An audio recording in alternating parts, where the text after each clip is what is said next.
Welcome to the debate. Today we're dissecting a pretty bold proposition rooted in Chris Lonsdale's TEDx presentation at Lingnan University. Right. And the central question we're looking at today is, well, it's as alluring as it is controversial. Is it actually possible for any adult to learn a new language to fluency in just 6 months? And I am arguing that the answer is yes, because language learning isn't a matter of innate talent, but of strategy, specifically by modeling success through Lonsdale's 5 principles and 7 actions. And I'll be arguing that while his principles are grounded in solid psychology, the strict 6-month guarantee vastly oversimplifies things, relying on incredibly rare environmental conditions that most adults just can't replicate. Well, let's look at the core thesis first. Lonsdale frames human history as this process of expanding limits, right? People thought the 4-minute mile was impossible until Roger Bannister ran it. He applies this exact logic to the brain. He cites the story of Zoe, who failed miserably at learning Dutch in school, was told she had no talent, and yet mastered Portuguese in 6 months after moving to Brazil. I mean, the argument is that we have to reject the talent myth. It's about engagement. I don't dispute that adults can learn effectively, but I really question the universality of that timeline. Look, Lonsdale rightfully dismisses the idea that passive immersion works.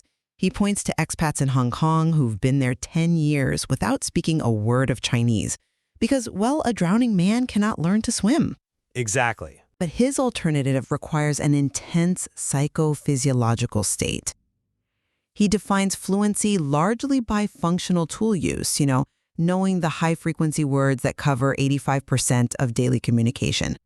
That's impressive. But attaining that level so quickly requires an ideal environment most people simply do not have. I see why you think that, but let me give you a different perspective on the actual mechanism. Lonsdale leans heavily on comprehensible input theory. The idea is brain-soaking.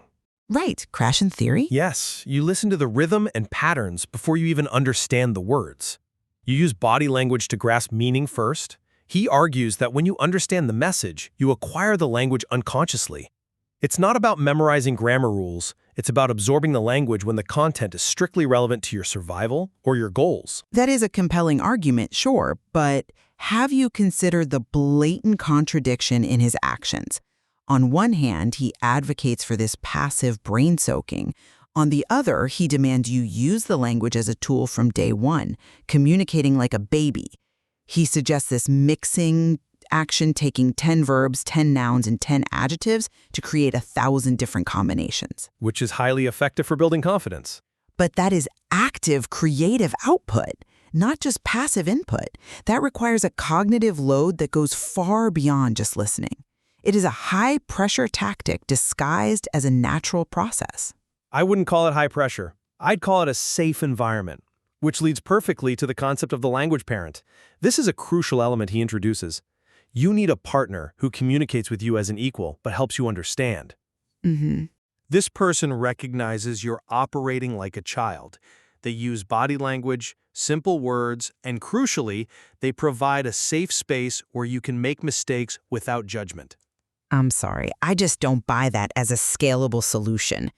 Lonsdale lists 4 incredibly strict rules for this language parent. They must work hard to understand you, never correct your mistakes, feedback their understanding, and use only known words. He even jokes that spouses are not very good at this. Well, that's a fair point.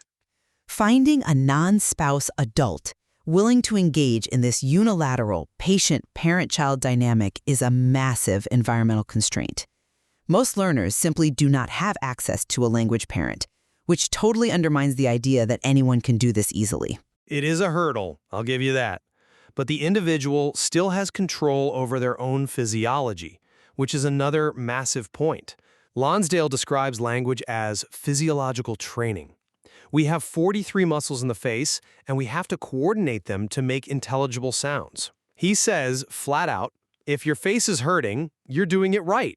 He pairs this with direct connect, abandoning translation entirely and connecting new sounds directly to internal imagery, like linking the smell of smoke directly to the word for fire.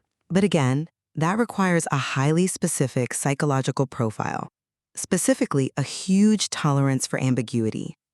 Lonsdale admits that if you are the type of person who needs to understand 100% of what you hear, you will go nuts. He does say that. You need to be happy, relaxed, in an alpha brain state. My point is that tolerance for ambiguity is a personality trait. It's not just a choice. If you are naturally anxious or a perfectionist, this method fights against your nature. The barrier isn't just strategy, it's temperament. To summarize, though, Lonsdale has shown that just as we can learn to draw in 5 days by reorganizing our perception, we can rewire our brains for language if we focus on relevance, memory, and physiological training. It really is about unlocking potential. The principles are undoubtedly valid, yes, but I maintain that the 6-month timeline is an aggressive best-case scenario. It assumes an ideal psychological state and a perfect language-parent environment. It is a possibility, certainly not a guarantee. Well, we encourage you to try the direct connect method and see if your limits can be expanded. And decide for yourself if you have the tolerance for ambiguity to make it work. Thanks for joining us on The Debate.